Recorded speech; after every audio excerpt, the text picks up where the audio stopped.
আমন ধান তোলার পর আগাম তরমুজ চাষে ব্যস্ত মানসাই পাড়ের কৃষকরা। আবহাওয়া অনুকূল থাকায় অধিক লাভের আশায় তরমুজ চাষ করছেন, কিন্তু গত বছর বর্ষায় মানসাই নদীর গতি পরিবর্তন করার পর থেকে তাদের রোজগারে সংকটের ছায়া দেখা দিয়েছিল। এলাকায় তরমুজ চাষের উপযুক্ত জমির অভাব, নতুন চর না থাকায় অনেক চাষি তরমুজ চাষ থেকে মুখ ফিরিয়ে নিয়েছিলেন। গ্রীষ্মকালে তরমুজের ঝুড়ি মেলা ভার। মানসাই পাড়ের চাষিরা অতিরিক্ত লক্ষ্মী লাভের আশায় তরমুজ চাষে মন দিয়েছেন। এই সময় সূর্যোদয় থেকে সূর্যাস্ত পর্যন্ত তাদের দম ফেলার ফুরসত নেই। নদীর চরের জমিতেই চলছে খাওয়া দাওয়া। শীতলকুচি ব্লকের কুরসামারি ভাওর থানা মাথাভাঙ্গা 1 ব্লকের শিবপুর মাথাভাঙ্গা 2 ব্লকের তেকুনিয়া ইকোপার্ক সংলগ্ন ভোজনের ছড়া ফুলবাড়ি পাটডুবি খাটের বাড়ি এলাকার কৃষক পরিবার মানসাই নদীর চরে তরমুজ চাষে ব্যস্ত। ডিসেম্বর মাস থেকে এই চাষের কাজ শুরু করা হয়। এই এলাকাগুলিতে উৎপাদিত তরমুজের যথেষ্ট চাহিদা রয়েছে বাজারে। স্থানীয় পাইকারদের পাশাপাশি শিলিগুড়ি ও বিহারের পাইকাররা তরমুজ কিনতে এখানে ভিড় জমান। অনেক চাষি আবার দক্ষিণবঙ্গের আড়তে তরমুজ পাঠান।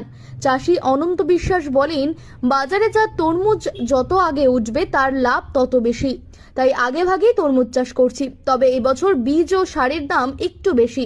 ভোজনের ছড়ার কৃষক মিঠুন বর্মন বলেন, এবছর 2000 চারা তিনি রোপণ করবেন। আগাম ভালো ফলন হলে সমস্ত খরচা বাবদ দিয়ে বিঘা প্রতি 20 থেকে 25,000 টাকা মুনাফা হবে বলে জানান।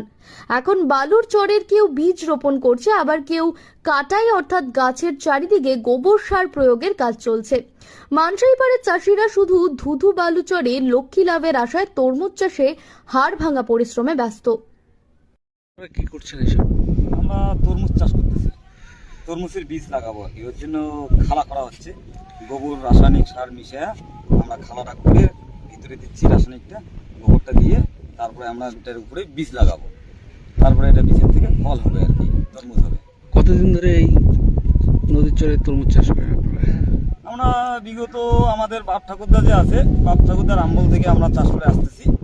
এখন তো ঠাকুরদা আর বেঁচে নাই, ঠাকুরদা তো মারা গেছে, বাবা জীবিত আছে। মানে 3 পুরুষ ধরে? হ্যাঁ, 3 পুরুষ থেকে আমি জানি দেখি চাষ করতেছি। এই চাষের খরচ কেমন বা কেমন লাভ টিকে? খরচ মোটামুটি দেখেন, এখানে খরচ মোটামুটি ভালো খরচ হয় অন্য অন্য ফসলের থেকে। যেমন আমরা ধান ভুট্টা তামাক করি, আমাদের জমি জমা কম থাকাতে আমরা মনে করি বালুর চরটার মধ্যে একটা ঝোঁক দেই আর কি, চাষ করার জন্য আর কি। তাই এই চাষের মধ্যে খরচ আছে, প্রচুর পরিমাণে খরচ আছে। এবার খরচ করলে যেটুকু হয় তার থেকে যদি বাজারটা আমরা ভালো পাই, ঠিক আছে, ওই বাজার হিসাবে আমরা এমন একটা সীমিত লাভ করতে পারি না, মোটামুটি লাভ করতে পারি আর কি।